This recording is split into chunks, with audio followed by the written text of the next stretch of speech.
Bom, todo mundo estava trazendo já alguns detalhes, né, dos depoimentos de Freire Gomes e também de Batista Júnior, e o jornal Folha de São Paulo teve acesso à íntegra desse depoimento. É algo extremamente forte e importante, que conta aí esse pedaço da história do nosso país, né, o que aconteceu, principalmente nos últimos meses de 2022, após a vitória do presidente Lula na presidência da República e a indignação do ex-presidente Jair Bolsonaro, derrotado nas urnas por Lula, e o quanto um golpe estava sendo tramado. Bom, o comandante do Exército chegou a ameaçar prender o ex-presidente Jair Bolsonaro. Isso foi o que disse o ex-chefe da Aeronáutica à Polícia Federal.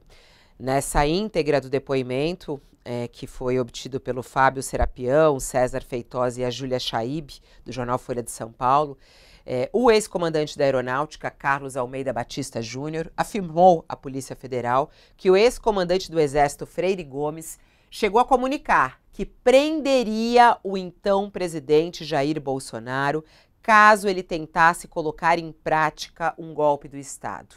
Essa afirmação foi feita pelo ex-comandante da Aeronáutica nesse depoimento à Polícia Federal com todos os detalhes. Batista Júnior também disse que se posicionou contra o golpe, enquanto o então comandante da Marinha, Almir Garnier, colocou as tropas à disposição de Bolsonaro ao discutir as minutas apresentadas por ele.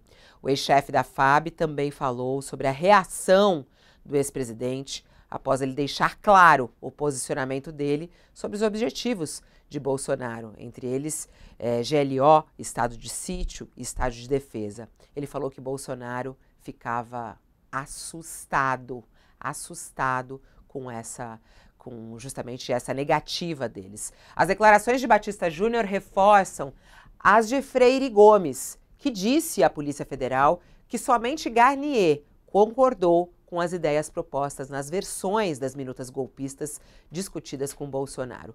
Bom, nós estamos em contato aqui com um dos repórteres que assina essa reportagem muito forte de hoje do jornal Folha de São Paulo, é manchete neste momento do UOL, manchete da Folha Online. O César Feitosa está conosco ao vivo. Olá, César, muito obrigada por vir aqui no UOL News nos trazer essas informações quentes, importantes e que contam um pedaço da história do Brasil. Bom dia para você. Bom dia, Fabiola, Josias, Thales, obrigado pelo convite. Bom, César, você Muito trouxe bom. aí, né, ao lado dos seus colegas, o conteúdo desse depoimento. Foi um depoimento muito forte e que realmente comprova, pelo que vocês trazem nessa reportagem, que Bolsonaro tinha sim o plano de dar um golpe no país e que, se não fosse aí essa negativa desses dois, poderia ter ido adiante. É isso, César?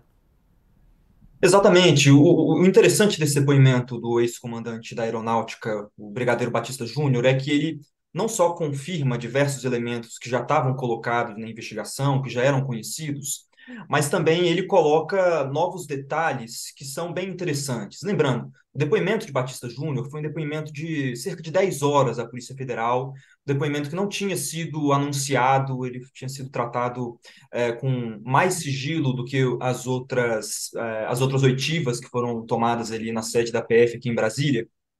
E é bem interessante porque ele detalha especialmente dois encontros. Lembrando, no dia 7 de dezembro, quando houve aquela reunião em que Mauro Cid participou no início, em que o ex-assessor para assuntos internacionais da presidência, Felipe Martins, apresenta aqueles considerandos que seriam supostas interferências do Poder Judiciário no governo Bolsonaro, nessa reunião, Batista Júnior não participou. Ele estava em viagem no interior de São Paulo. Mas ele conta de duas outras reuniões que ele participou, uma no Ministério da Defesa, com o ex-ministro Paulo Sérgio Nogueira, general, e outra com o ex-presidente Jair Bolsonaro, Paulo Sérgio e os outros comandantes das outras duas forças no Palácio da Alvorada. Ele conta que, primeiro, nessa reunião no Ministério da Defesa, Paulo Sérgio apresentou uma minuta de decreto que instituía um golpe de Estado, que falava em estado de defesa no Tribunal Superior Eleitoral, ou seja, fecharia o TSE para a preservação de documentos, e a criação de uma comissão de regularidade eleitoral, ou seja, uma comissão formada quase por maioria de militares do Ministério da Defesa para avaliar se tudo o que aconteceu no processo eleitoral ocorreu de forma legal, sem nenhum favorecimento para nenhuma das duas partes, no segundo turno, e também, enfim, a conclusão dessa investigação seria, enfim, a definição se haveria ou não novas eleições. Nessa reunião, Batista Júnior diz com bastante detalhes que logo no início, assim que foi falado sobre essa minuta, ele perguntou para o ex-ministro Paulo Sérgio, por acaso esse documento tenta evitar a posse do novo presidente eleito? E que Paulo Sérgio, assustado, não conseguiu responder nada, e ele e Freire Gomes, então, começaram a fazer um debate mais acalorado, dizendo que não apoiariam nenhuma decisão no sentido golpista, como estava sendo colocado. Nessa segunda reunião, segundo Batista Júnior, já no Palácio da Alvorada, essa reunião teria sido com o presidente. E o teor dessa minuta que foi apresentada a eles, segundo Freire Gomes, no outro depoimento, Freire Gomes, ex-comandante do Exército, foi apresentado aquele mesmo texto que foi encontrado na casa do ex-ministro da Justiça, Anderson Torres, que decretava de forma mais consolidada, num texto mais enxuto, essas duas medidas que eu acabei de dizer. E que, novamente, a reunião terminou não muito bem, com o Batista Júnior dizendo que era contrário, e, segundo Batista Júnior, dizendo que Freire Gomes havia ameaçado Bolsonaro de ser preso se ele avançasse nessas ideias golpistas que estavam sendo Essa, colocadas. Então, essa ameaça, César, de prender Bolsonaro foi a ele mesmo? Ele falou pro Bolsonaro, se der sequência a isso, eu vou te prender? exato, é isso que está, pelo menos, no depoimento do Brigadeiro Batista Júnior. Isso é bem curioso, porque no depoimento de Freire Gomes, que a gente teve acesso ontem também e publicou as primeiras matérias, ele não cita exatamente essa ameaça de prisão. Ele fala que disse ao presidente Bolsonaro que haveria reações, haveria problemas jurídicos e responsabilização caso Bolsonaro avançasse nesse sinal. O que é bem curioso também, porque generais muito próximos de Freire Gomes estavam achando muito estranho esses vazamentos que estavam sendo feitos, mesmo sem ainda a íntegra do depoimento, desde a semana passada, porque mostravam um Freire Gomes que parecia mais incisivo do que ele realmente é. Eles dizem que Freire Gomes nunca expõe abertamente aos seus pares ou a interlocutores o que aconteceu definitivamente nas reuniões. Ele guarda informações para si. Então, o entendimento de alguns generais com que a gente pôde conversar ontem e hoje é de que Freire Gomes não cita esse pedido, essa ameaça de prisão nessa reunião, pelo menos no depoimento à Polícia Federal, e isso fica só no depoimento de Batista Júnior por causa desse perfil dele. Aí Agora, tem. César, uma coisa curiosa que me chamou a atenção é que o Batista Júnior, ele foi ouvido pela Polícia Federal antes do Freire Gomes. E você que manuseou os dois interrogatórios, em nenhum momento a Polícia Federal pergunta ao Freire Gomes, olha, há um depoimento aqui do Batista Júnior em que ele diz que o senhor ameaçou, inclusive prendeu o presidente. Ninguém perguntou isso a ele? Ninguém perguntou. Perguntaram qual tinha sido a reação dele e dos demais presentes das reuniões, e ele só disse isso, que falou que poderia haver responsabilizações jurídicas, problemas jurídicos advindos de um avanço numa proposta golpista. Freire Gomes se limitou a isso e os policiais, pelo menos nessa inquirição, não perguntaram, ou pelo menos não colocam no termo de depoimento essa pergunta específica sobre a prisão. Foram quantas reuniões, hein, César? A gente está tentando até entender esse cronograma da tentativa de golpe, né? Porque a gente aí, na reportagem, vocês até contam uma reunião extremamente tensa, e essa foi com o ministro da Defesa de Bolsonaro, né? E que até o general saiu no meio da reunião, não terminou a reunião, e a minuta do golpe ali na mesa e tudo mais. Quantas reuniões foram, mais ou menos? Você tem aí fácil na sua mente qual é a cronologia dessa tentativa de golpe, dessas reuniões após a vitória de Lula nas urnas? Especialmente no depoimento de Freire Gomes, ele disse que foi várias vezes ao Palácio da Alvorada, e ele não cita quantas vezes especificamente foi lá após o segundo turno das eleições, mas eles contam pelo menos 3 reuniões em que teriam sido discutidos termos golpistas. O primeiro, esse no dia 7 de dezembro, quando, inclusive, parte da delação de Mauro Cid fala sobre isso, porque Cid participou do início dessa reunião, em que, enfim, foi apresentado aquele primeiro documento com os considerandos que dariam um embasamento legal, segundo as pessoas que estavam produzindo esse documento, para essa minuta golpista. E depois, uma reunião no dia 14 de dezembro, no Ministério da Defesa, essa reunião tensa que você bem retratou, Fabiola. E a outra, Freire Gomes disse que não se lembra exatamente da data precisa, e que essa vai ser, segundo alguns investigadores, uma nova frente de investigação, saber qual foi essa data, quais foram as pessoas que entraram no Palácio da Alvorada nessa data, para saber se, além dessa reunião com os comandantes, o ex-presidente Jair Bolsonaro se encontrou com outras pessoas.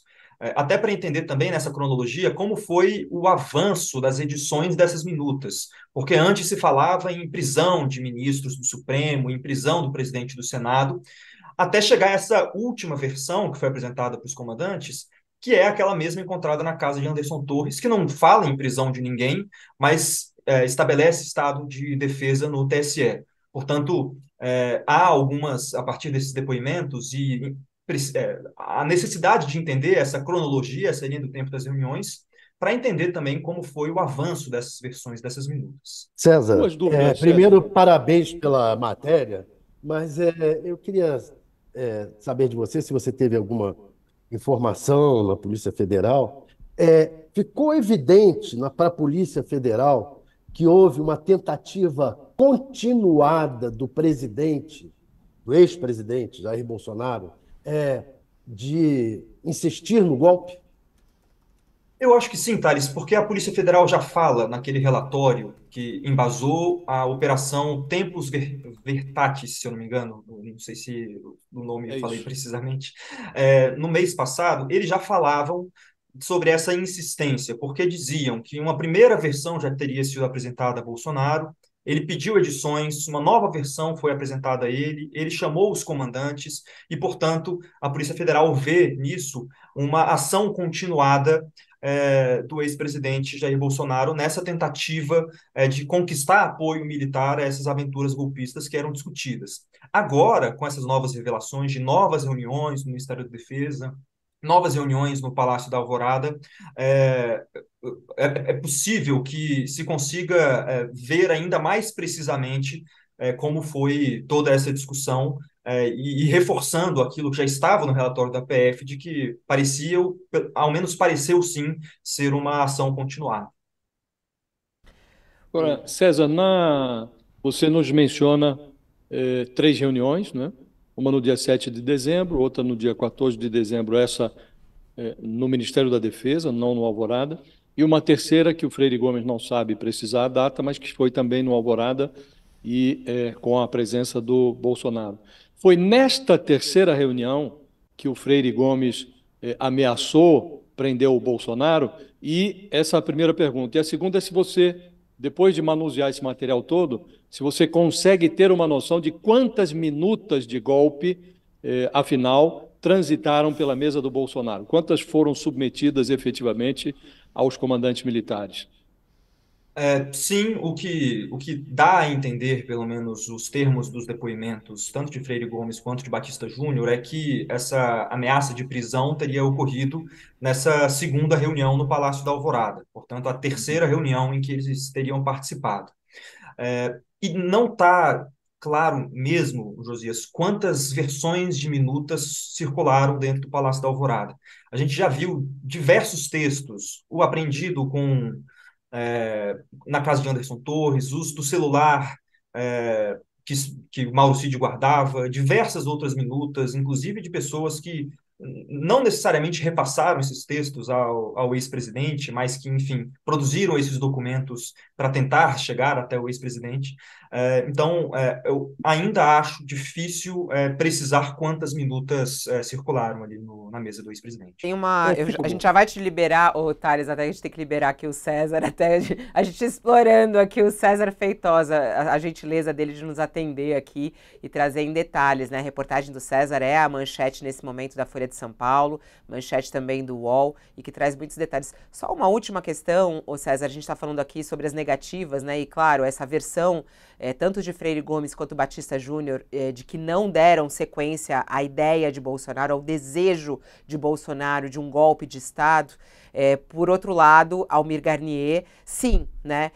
Esse também vocês fizeram um abre de matéria com isso, falando que ele colocou as tropas à disposição. Você sabe os detalhes disso, né? No depoimento, eles contam isso, que ele colocou as tropas à disposição de Bolsonaro, né? As tropas da Marinha, é isso? Exatamente. A Marinha tem aqui em Brasília algumas tropas, os fuzileiros navais, né? Eles ficam aqui, inclusive, em uma região muito próxima da Esplanada dos Ministérios, da Praça dos Três Poderes. E a informação que circulava, e isso está na delação de Mauro Cid, a gente escreveu isso no início da semana também, é que as informações que circulavam ali entre os comandantes, que chegavam a Mauro Cid, as informações que chegavam a Mauro Cid também por outras fontes que circulavam no Palácio da Alvorada, é que Almir Garnier, além de se posicionar favorável às ações golpistas nessas reuniões, ele dizia também em conversas privadas que teria 700 homens à disposição. Que é um número razoável considerando a quantidade de militares e fuzileiros navais que atuam realmente aqui em Brasília ou em regiões próximas. Aqui bem próximo de Brasília, em Formosa, tem o principal centro, o principal campo de treinamento dos fuzileiros navais.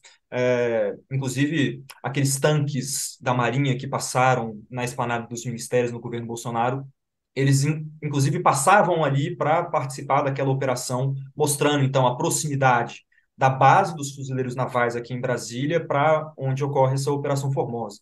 Então, sim, essas tropas que seriam colocadas à disposição, segundo a intenção de Almir Garnier, escrita nos depoimentos, era colocar tropas da Marinha, especificamente os fuzileiros navais, nessa operação golpista, e segundo esses relatos que Mauro Cid cita na delação, e que circularam na época, mais ou menos 700 homens da Marinha poderiam ser colocados à disposição pelo ex-comandante. Nossa, 700 homens.